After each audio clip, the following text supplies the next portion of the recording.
Hoje a gente separou um tema muito especial no INEP, que quando a gente observa o histórico, são 5 questões de histórico do INEP, misturando o ENAD, o novo ENAMED, que vai ser o novo ENAMED, né, que é, enfim, o ENARE, e o Revalida. Aí tu vai falar, poxa, mas só cinco nada, papai. Essas 5 questões representam 60% mais do que as outras provas costumam explorar do assunto, entendeu? Então é um tema muito relevante. A ideia é que a gente converse brevemente uma pegada de revisão só com o que importa sobre tabagismo. Essa é a ideia. E aí, Eric, eu vou te fazer as perguntas aqui, certo? Tá Pode ser bom, assim? vamos lá. Só uma pergunta, né?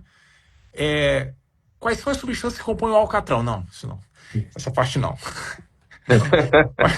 Aquilo que é relevante para a prova, né, Eric? E, obviamente, o Sim. primeiro ponto a gente, enfim, vai discutir tabagismo numa pessoa que fume, né?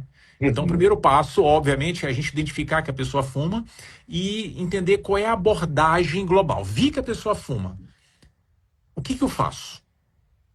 O que a gente precisa levar para a prova dentro desse entendimento da abordagem inicial da pessoa que fuma?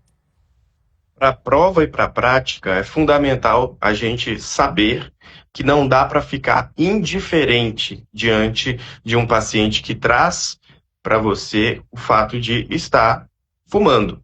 E aí, em qualquer uma das vestes que o tabagismo tem, nas vestes mais antigas e nas mais modernas. É aquele momento em que a gente para tudo e, digamos, pergunta se o paciente precisa de ajuda sobre isso e que a gente pode oferecer. Eu, nos últimos tempos, fiquei pensando sobre como é que seria a melhor forma de explicar aquilo que as provas e os manuais, né, trazem muito sobre o famoso PAAPA, né, que é uma sigla que, às vezes, quando a gente vai tentar decorar e memorizar, é um péssimo caminho, porque a gente vai acabar trocando a ordem das coisas e esquecendo. Então, eu costumo dizer, e isso foi um exercício recente, que quando a gente recebe um paciente que está fumando, paciente tabagista, nós devemos olhar para aquele paciente como alguém que está passando por um problema, uma pessoa querida, e que nós queremos ajudar. Um amigo que está passando por um problema. Quando aquela pessoa tão querida está passando por um problema, o que a gente faz com essa pessoa? Geralmente a gente fala, vamos parar aqui para conversar. Vamos botar aqui a baixar a poeira e calmamente conversar sobre o assunto. Aí você vai, chama a pessoa para tomar um café ou algo do tipo, enfim. Você vai e primeiro você pergunta, o que é que está acontecendo, né? Para você se inteirar sobre qual que é a questão ali do teu amigo. Primeiro você vai perguntar, ele vai te falar, você vai, diante da sua experiência, avaliar o cenário da situação, né? Então, caramba, a situação aí que meu amigo está contando, sei lá, o relacionamento dele não está muito bom. Diante da sua experiência, do seu conhecimento, depois que você avalia o cenário, você também vai aconselhar aquela pessoa e, inclusive, vai dizer, prepara que eu vou te falar uma coisa que talvez não seja aquilo que você quer ouvir, mas eu preciso falar, né? E mais do que isso, depois que você encontra um amigo que você perguntou o que está acontecendo, avaliou, né? Aconselhou e até preparou ele para um cenário não muito legal, você vai deixar ele à deriva, deixar ele, não, a gente marca aí qualquer dia, não, você vai acompanhar essa pessoa. Você vai pedir, semana que vem a gente conversa de novo.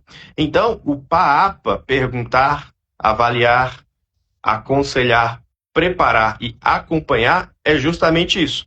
É quando você se coloca para o paciente, acima de tudo, como um profissional empático. Quando a gente tenta querer ficar ali decorando o que é o PAAPA, a gente acaba se embananando. É melhor a gente pensar na ideia de acolhimento. O PAAPA, a intervenção breve, nada mais é do que uma demonstração de preocupação. E aí os passos são naturalmente o que você faria diante de uma pessoa que você gosta e que você quer ajudar a resolver um problema. Porque o tabagismo é um problema, e é um problema que quando a gente resolve em qualquer momento da vida, a gente colhe benefícios logo de cara. Alguns que são bem imediatos, melhora no paladar, melhora no olfato, e outros, né, que o senhor, professor Fabrício, pode falar bem melhor do que eu, que é toda aquela dinâmica, né, de a gente diminuir a perda da função pulmonar, que está mais acelerada quando a gente fuma. Então, é a frase que eu aprendi lá na semiologia, que eu repito até hoje, que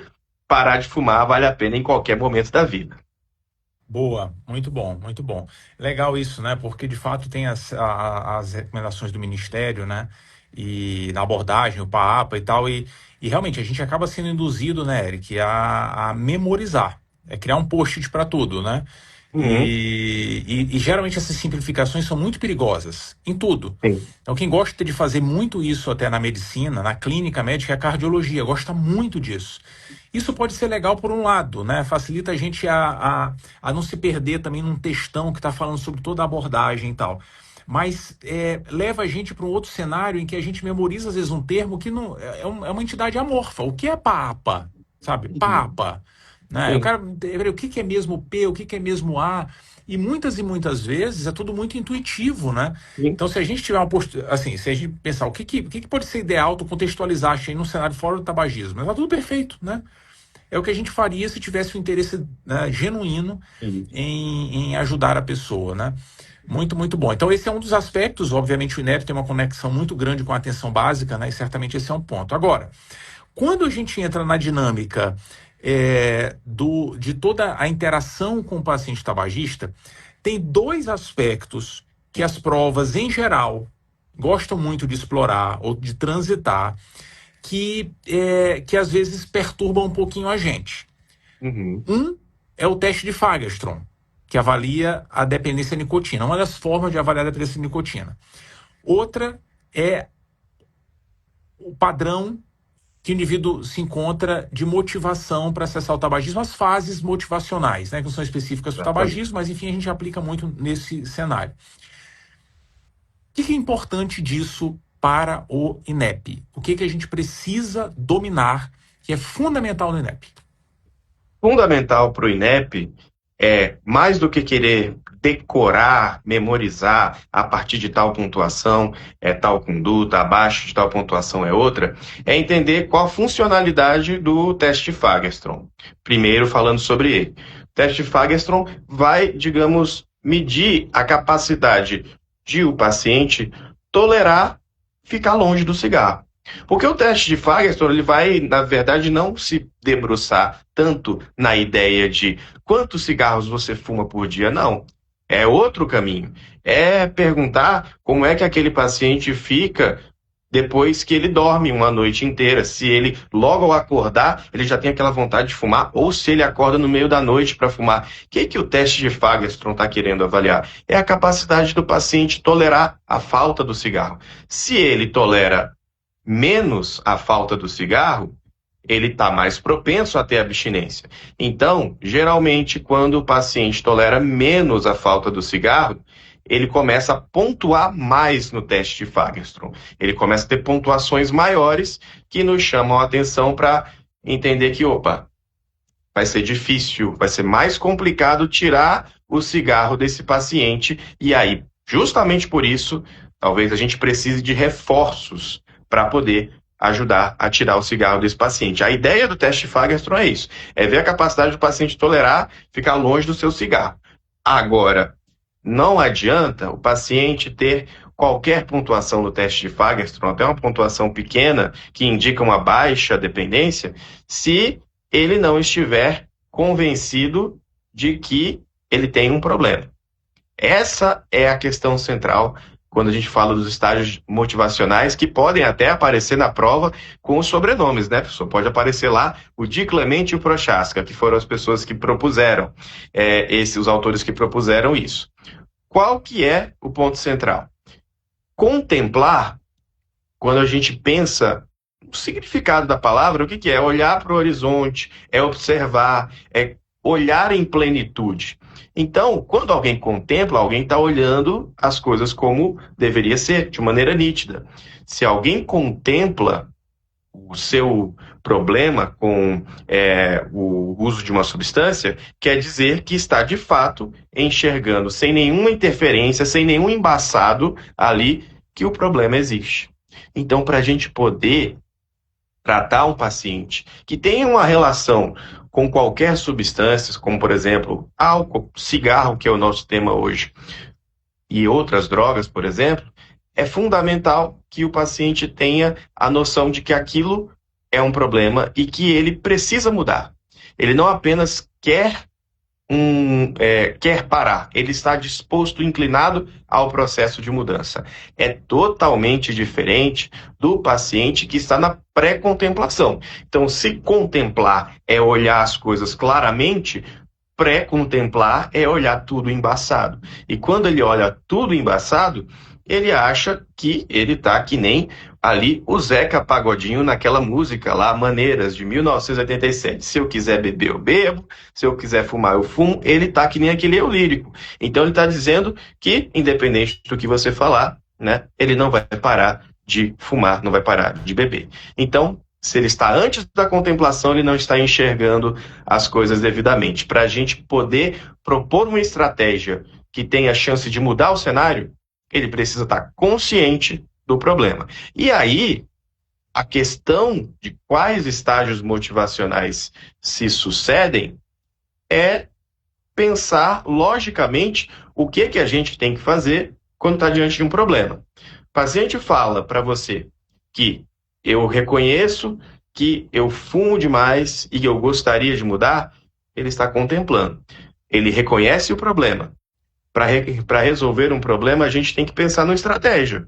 Por exemplo, aqui no Hard Work, para a gente resolver o problema dos nossos alunos diante de uma prova e da compreensão de uma prova, a gente faz uma estratégia o ano todo. A gente prepara uma estratégia o ano todo.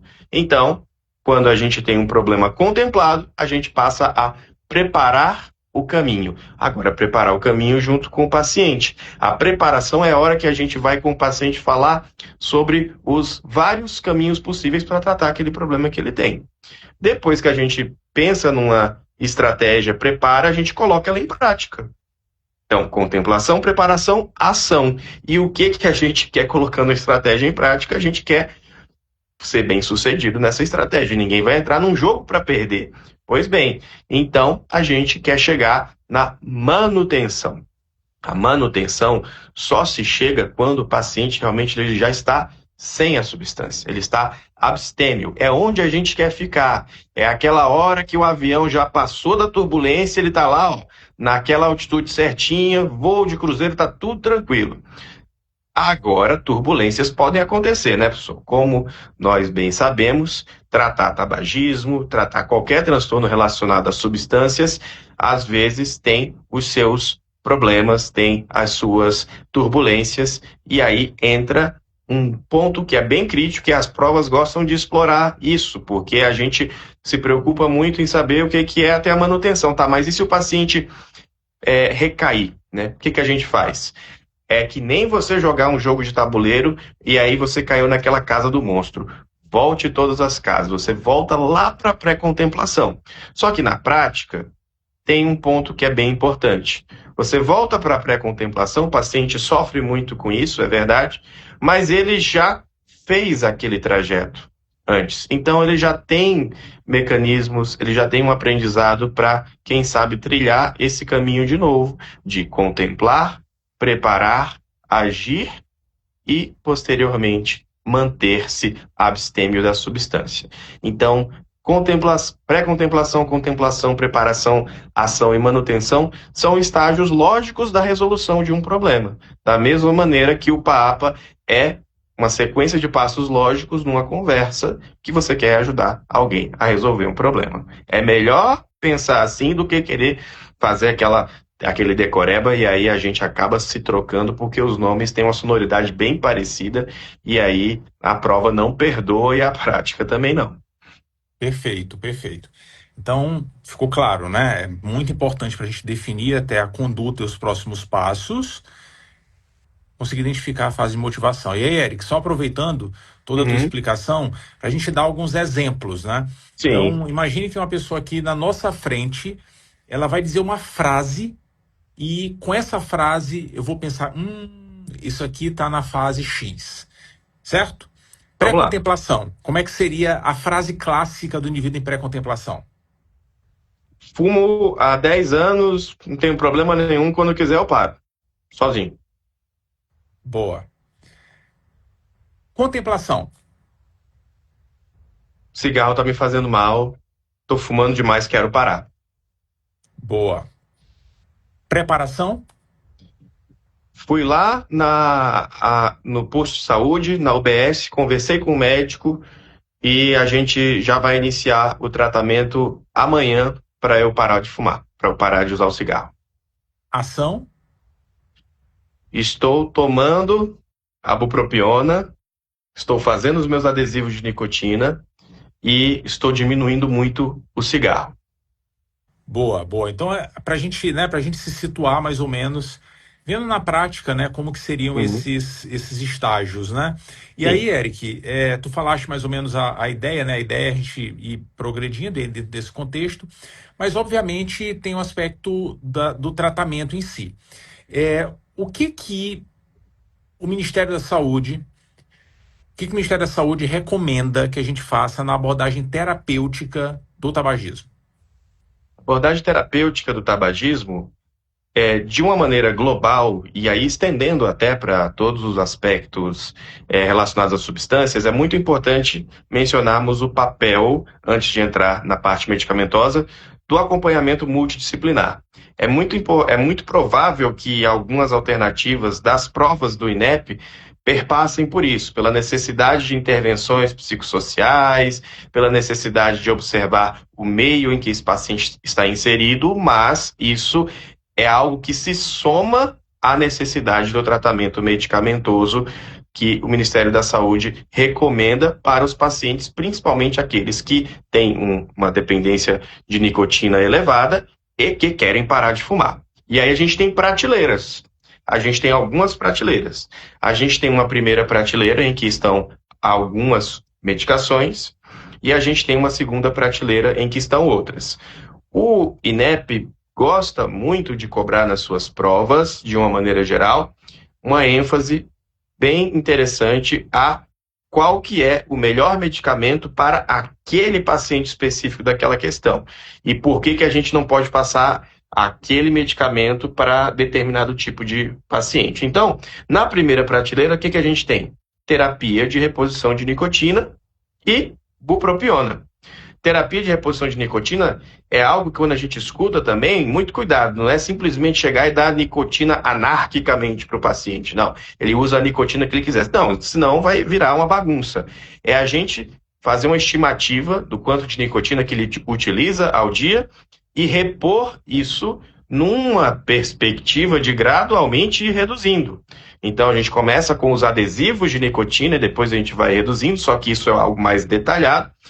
E o adesivo de nicotina acaba sendo a maneira principal e mais comum de terapia de reposição de nicotina, que também tem outras formas, né, professor? Como, por exemplo, as pastilhas e as gomas de nicotina, que ainda são muito utilizadas. Mas terapia de reposição de nicotina é o que provavelmente vai aparecer lá na alternativa e está na primeira linha de tratamento para o tratamento do tabagismo. Ao lado dela, e às vezes junto com ela, nós temos a bupropiona, que quem está me escutando aqui e já viu, né, as aulas de transtornos do humor, vai lembrar que eu falei sobre isso em algum momento.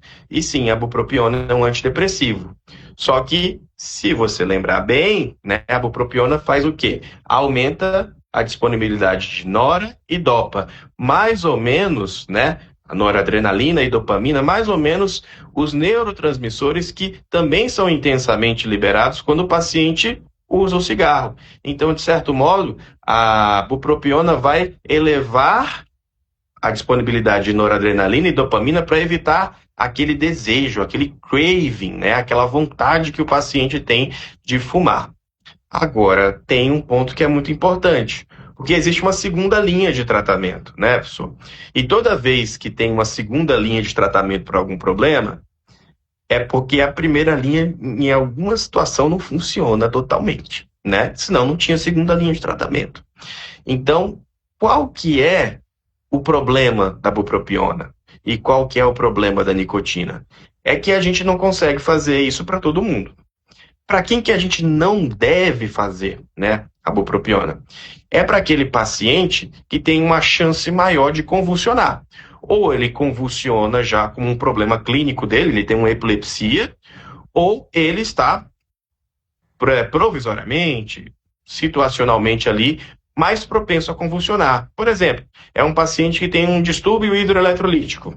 É um paciente que tem um transtorno alimentar e por isso tem um distúrbio hidroeletrolítico. Esse paciente tem mais chance de convulsionar. O propiona não é o melhor para isso. O propiona vai aumentar a chance de ele convulsionar.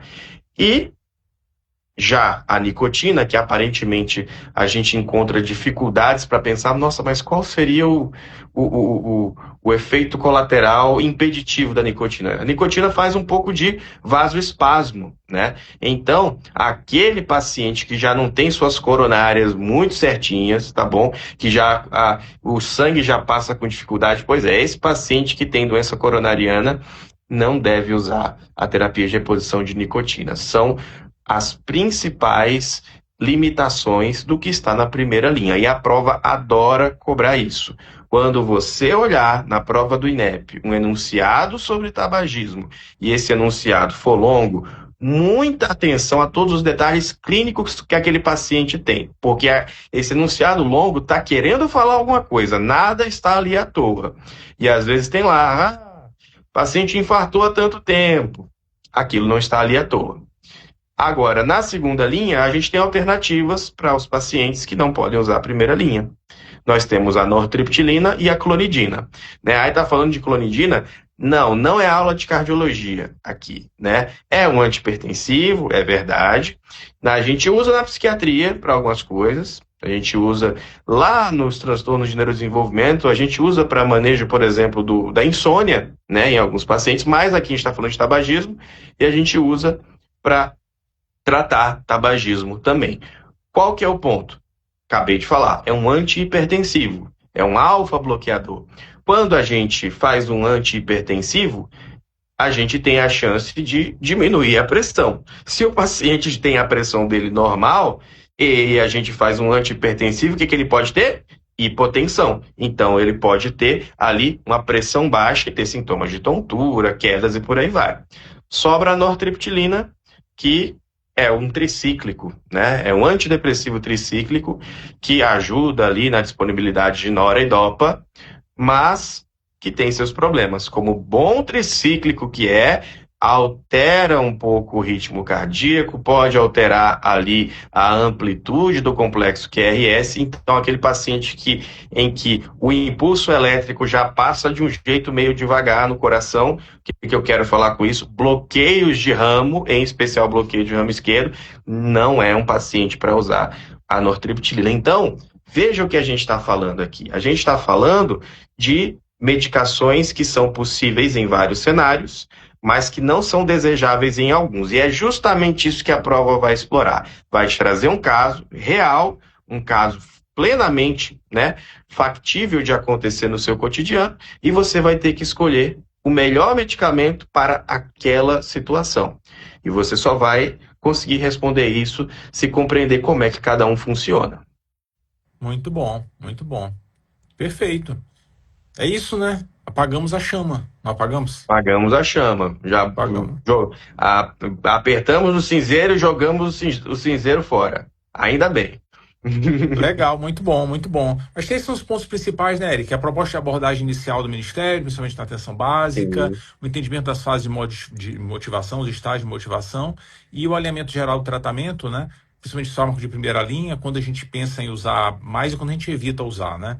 Então, tu Exatamente. arredondaste tudo. E, Eric, já aproveitando aqui, eu fiz a gente essa semana soltou um cupom aqui. Eu falei que hoje ia ter um outro para a galera da sexta-feira. Então tu vais olhar aqui, eu vou falar enquanto eu vou abrir os comentários aqui, Tá bem. porque é, é um cupom relâmpago, Eric, cupom relâmpago. E